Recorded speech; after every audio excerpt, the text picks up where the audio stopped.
Welcome, welcome, ladies and gentlemen, and those who have yet to make up their minds. I am your host, JustJack.com, and we welcome you to subscribe to our newsletter, our email newsletter, at our website, www.justjack.com. That's just Jack with two S's, because one just ain't enough. Now let's get on with the show, because today is very auspicious. It's an auspicious time we have tonight. We sit under a big, brilliant Beaver Moon. And just like the beaver busily builds, right? It builds its lodge with one eye on winter. We're invited to build our own spiritual business lodges during this time, something that will hold us, sustain us, and let us serve others, right? So this isn't about starting new. It's more about deepening what already carries our soul mission and really gently letting go of what doesn't. The Beaver Moon reminds me of the moment when the dreamer turns into the builder. It's one thing to have a vision, right? But that vision ain't nothing without execution. It's another thing entirely to build a lifestyle around that vision, that to hold that vision, right? The beaver doesn't just sit around waiting for perfect weather or ideal conditions. No, it starts building when it feels the chill coming, right? It senses the shift, the drop in temperature, the call of instinct, right? And it says, all right, time to gather my sticks, patch up my dam, and fortify this home. That's the invitation, this moon, right? Spiritually and strategically. Because if you've been talking about what you're going to build one day, tonight, this moon says, make that day today. Do it now. Quit talking and move. Do something, right? Before the beaver gathers supplies, it checks the structure. So before you go chasing new clients or start writing down new goals, ask yourself, be honest with yourself. Can my current foundation hold what I'm asking for? This means checking your energetic structure, your boundaries, your time, your alignment. If your energy is leaking, your blessings can't stay put, right? So create what they call a service structure audit. Okay. Did I disconnect? Am I still here? Let me see. Hold on. Wait 1 moment. Okay, I'm still recording. Okay, perfect. What was I talking about?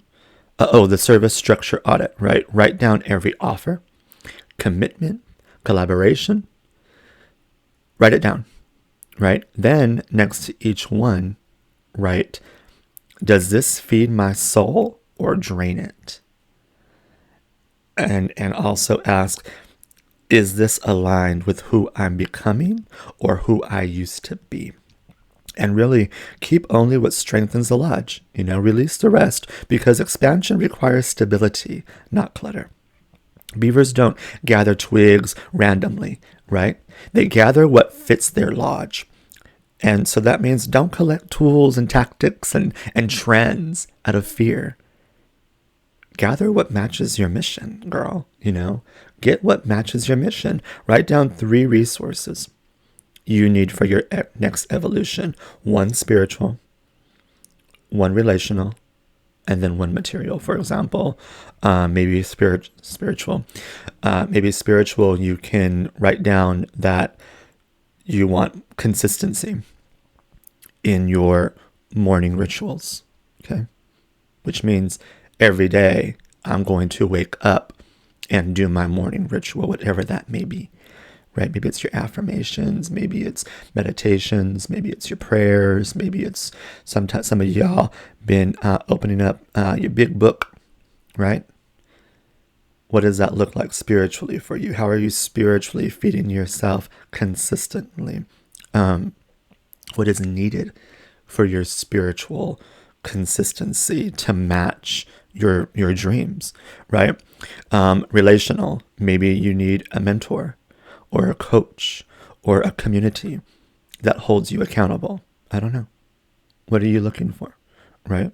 And then material, maybe a simple system that automates your repetitive work. I don't know. Whatever you think, this has to come from you.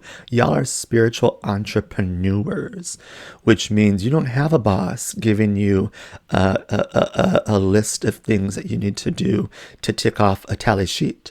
You're an entrepreneur. You're a business leader. You're a businesswoman, a businessman, whatever you want to just, a business yet have to have made up your mind, right?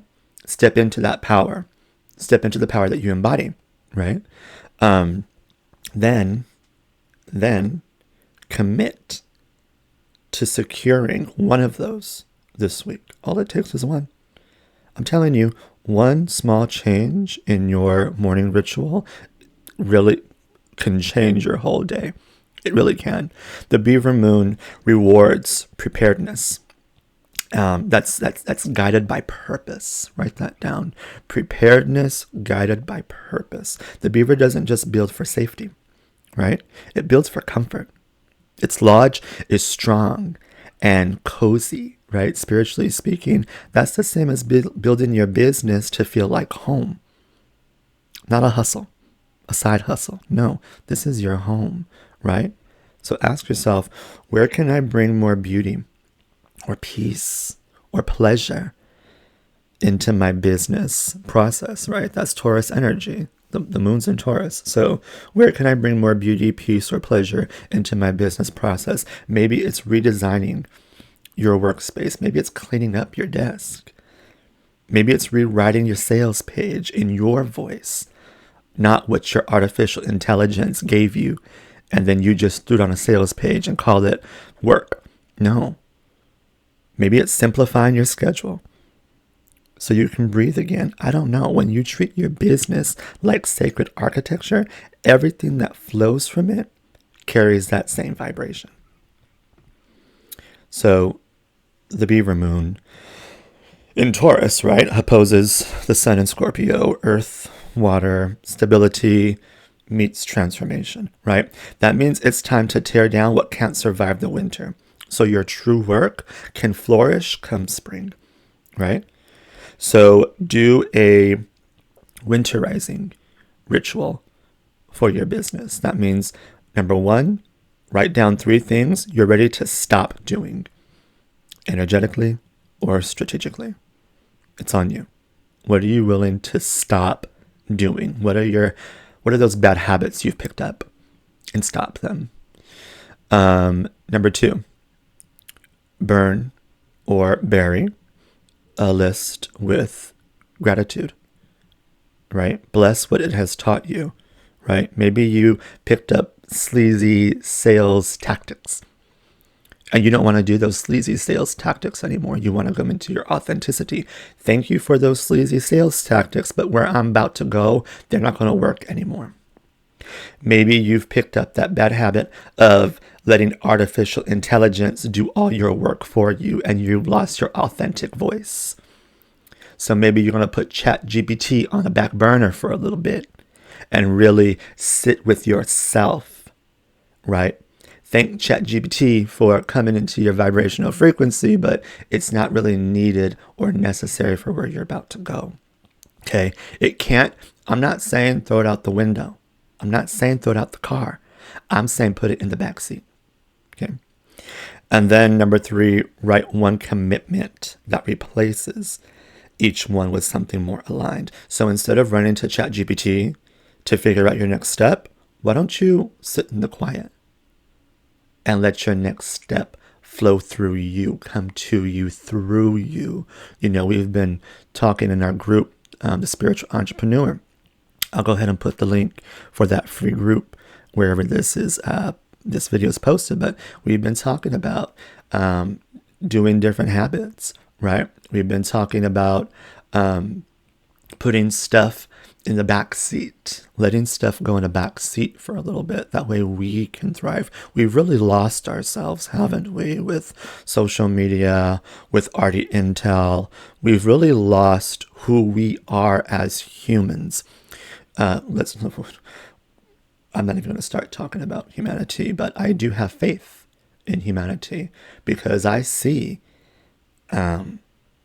little things that remind me to have faith in humanity. I catch people doing good all the time. Like my mother, she said to me, you would have loved your godson on the trolley when they were going to the baseball game. They took the trolley to the baseball game. And he said that the trolley got packed and there was this woman standing. And right away, my godson saw her and he went to her and he was like, Miss, you can have my seat. And that gives me hope for the future, right? He's not just on his cell phone worried about his own self, which is what most people do on the trolley station, at the trolley these days, right? You got to stay focused on your own self because there's some crazy people on the trolley. And if you look at someone the wrong way, you will get yelled at on the trolley. But not my godson. My godson wasn't focused on himself and his phone. My godson was focused on others, and he's a good boy. That's why. And so that's why I love him. All right. Anyways, but do these practices, right? Do this winterizing ritual. That's how you turn release into renewal. You get rid of it. You get rid of those bad habits that you've picked up, and you create healthy, happy habits that will be part of your evolution in your becoming, right? So the Beaver Moon isn't asking you to hurry up and work harder and hustle. Let's go. No, it's saying slow down. And it's asking you to work holier, HOLIER, and WHOLIER, right? How can you make this whole version complete to build a business that can survive the seasons? Because it's rooted in truth, right? Build what you're becoming, not what you were taught to chase. Now listen, all this talk about building your lodge, your spiritual structure, your foundation for the next season, that's exactly what we do together inside the monthly membership program. And I know how hard it is to stay consistent when you're building something that's soul-led, that's led by your soul. You get pulled in 1,000 directions, right? You start second-guessing yourself. But when you've got a circle and a group of entrepreneurs walking beside you, it changes everything. So come join the $25 monthly membership. It's $25. Everyone builds together. They do soul work. They do that inner alignment that keeps you spiritually grounded. Outer work, practical strategies. I love practical. I don't like theory. Okay. I don't go to learn about theory and get lectured. No, I want practical steps. That's why I do practical action steps. How many times you guys hear me? Write this down. Go do this, and then do this. Write down what you want to release. Burn it. Send it to hell where it belongs, or light it on fire. Offer it up to the Holy Spirit, whatever you want to do. But get rid of it and then replace it with something healthy and happy, right? And then service work. Service work is so important. It's the energetic shift that turns your calling into a movement. It's like having your own business lodge, a place where you don't have to figure it all out alone, right? So if you've been feeling that pull tonight, if you've been thinking, I want to stay consistent with this energy, but I need structure, I need support, this is your nudge from the Beaver Moon herself, okay? Come join us, www.justjack.com with 2 S's /membership. I'll go ahead and put that link in the description. And let's keep building what you're becoming together. Because one stick at a time, one step at a time, we're not just building businesses. We're building beacons, right? All right. Thank you guys for coming to my TED Talk. Just kidding. My name is justjack.com. We welcome you to subscribe to our newsletter. I'll go ahead and put the link to our free group, The Spiritual Entrepreneur. And I'll put the link to the monthly membership program. It's $25 a month. Come on in, take advantage of the free 2-week premium that they offer you, and let's go. You know, tis the season. We're going into winter, and I don't know about you guys, but I don't really like to hustle and work my butt off on winter. I like to crochet and drink hot cocoa and watch the windows get foggy. All right, I'm out of here. If you got a, hope you got a blessing from this, like Dolly says, and lots of love. Peace out. I'll see you guys in the group or on the next tape. Bye, Felicia.